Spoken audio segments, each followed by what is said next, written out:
प्रतिज्ञा परमेश्वर प्रभु यीशु मसीह के नाम से स्वागत करता हूं। आज एक मुख्य सवाल को हम देखेंगे और ये सवाल जो है मेरे हिसाब से बहुत सारे लोगों के मन में होता होगा, क्योंकि जब मैं छोटा था, जब मैं मसीह में आगे बढ़ रहा था, तो ये सवाल मेरे दिमाग में आया था और ये सवाल का जवाब बहुत सारे लोगों को नहीं पता है। क्योंकि मैंने एक दो दिन पहले बहुत सारे लोगों से ये सवाल पूछा, मैंने कुछ क्रिश्चियन से भी पूछा, जो क्रिश्चियंस नहीं है उनसे भी पूछा। कुछ लोगों को जवाब नहीं पता और कुछ लोगों को पता भी है तो गलत जवाब पता है। तो सवाल ये है कि भारत में क्रिश्चियनिटी यानी कि ईसाई धर्म, क्रिश्चियन धर्म कौन ले आया, कब आया और कैसे आया। लोगों का मानना यह है कि भारत देश में ये जो क्रिश्चियनिटी है, क्रिश्चियन धर्म है, वो अंग्रेजों ने लेकर आया। 1947 के पहले जो राज कर रहे थे ब्रिटिशर्स, वो अंग्रेजों ने भारत देश में क्रिश्चियनिटी को लाया और वहां से फैलने लगा। तो हमें जानना जरूरी है, क्या वाकई में अंग्रेजों ने और ब्रिटिशर्स ने भारत देश में क्रिश्चियनिटी को लाया और वहीं से फैलने लगा? तो ये वीडियो में हम उसका जवाब देखेंगे। सेंट थॉमस जो यीशु मसीह के 12 चेलों में से एक थे, उनको एक बहुत ही अनोखा मौका मिला, क्योंकि वो यीशु मसीह के साथ उन्होंने समय बिताया और यीशु मसीह को छूकर, स्पर्श कर कर उन्होंने विश्वास का एक सुंदर अंगीकार किया। उन्होंने कहा, हे मेरे प्रभु, हे मेरे परमेश्वर। इतिहास के अनुसार यीशु मसीह के पुनरुत्थान के बाद थॉमस यरूशलेम से भारत में साउथ इंडिया में प्रवेश किए। 52 सदी में कोडंगलूर जो केरला का एक स्थान है, वहां पर उन्होंने अपने कदम को रखा। वहां पर उन्होंने बहुत सारे लोगों को सुसमाचार सुनाया और बपतिस्मा दिया और वहां पर 7 कलीसियाओं को उन्होंने स्थापित की। कोडंगलूर, पालयूर, परूर, कोक्कमंगलम, निरानम, नीलक्कल और क्विलन।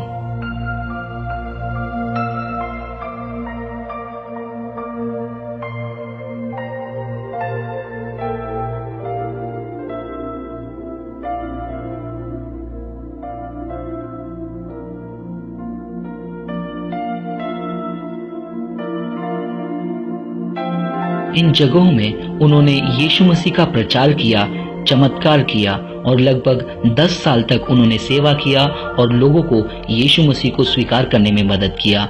उनके मलबार के सेवा के बाद वो माइलापुर के लिए निकल पड़े, जो कि तमिलनाडु के कोरमंडल कोस्ट में आता है।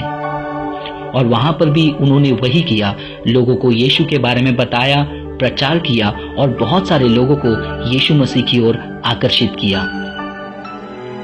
उनके प्रचार के कारण बहुत सारे लोगों ने यीशु मसीह को स्वीकार किया और ये बात का विरोध करते हुए वहां के कुछ लोगों ने ये निर्णय लिया कि हम थॉमस को समाप्त कर देंगे।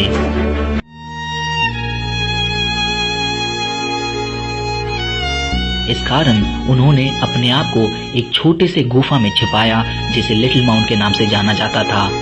लेकिन उनके शत्रुओं ने लगातार उनका पीछा किया और बदले के भावना से उन्हें ढूंढते रहे और आखिरकार 72वीं सदी में एक जगह पर थॉमस को उन्होंने मार डाला और उस जगह को आज सेंट थॉमस माउंट के नाम से जाना जाता है।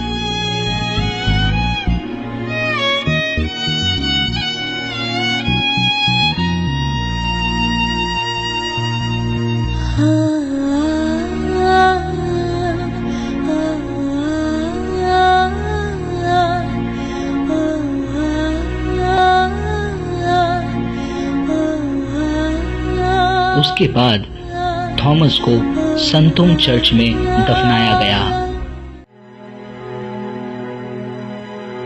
संतोम बेसिलिका जो बहुत ही ऐतिहासिक रूप में मुख्य स्थान मरीना बीच के यहाँ पर मौजूद है। सेंट थॉम बेसिलिका दुनिया में 3 में से एक वैसा भवन है जो यीशु मसीह के प्रेरितों के कब्र के ऊपर बांधा गया है।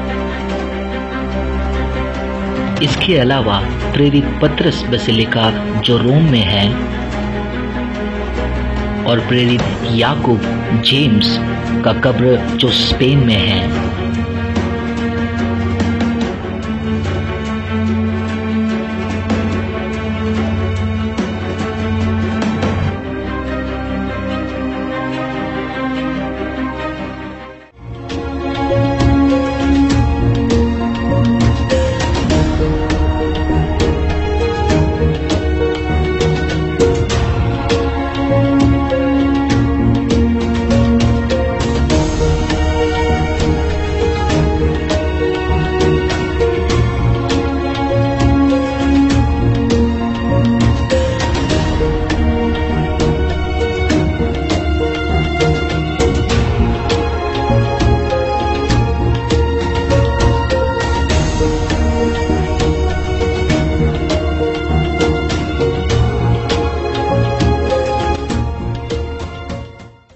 तो दोस्तों आज आप जान गए कि किस प्रकार मसीही धर्म क्रिश्चियनिटी भारत में आया। कोई अंग्रेजों ने नहीं लाया, किसी ने जबरदस्ती नहीं फैलाया।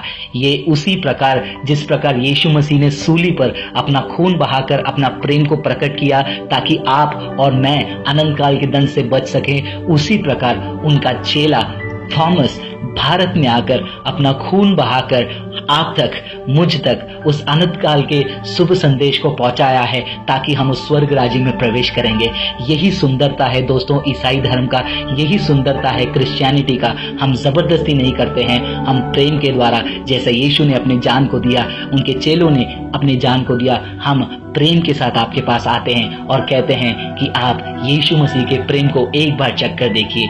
यीशु मसीह कहते हैं, यदि कोई मेरे आवाज को सुने, मैं उनके हृदय के द्वार पे खड़ा खटखटा रहा हूं, वो द्वार खोले। हाँ दोस्तों, यीशु मसीह आज आपके हृदय के द्वार पे खड़े होकर खटखटा रहे हैं। आप उनके आवाज को इस वीडियो के द्वारा सुन रहे हैं तो द्वार खोलिए, यीशु मसीह को स्वीकार कीजिए और देखिए आपकी जिंदगी में कैसा बदलावट यीशु लाएगा और अनंत जीवन का आश्वासन भी मिलेगा।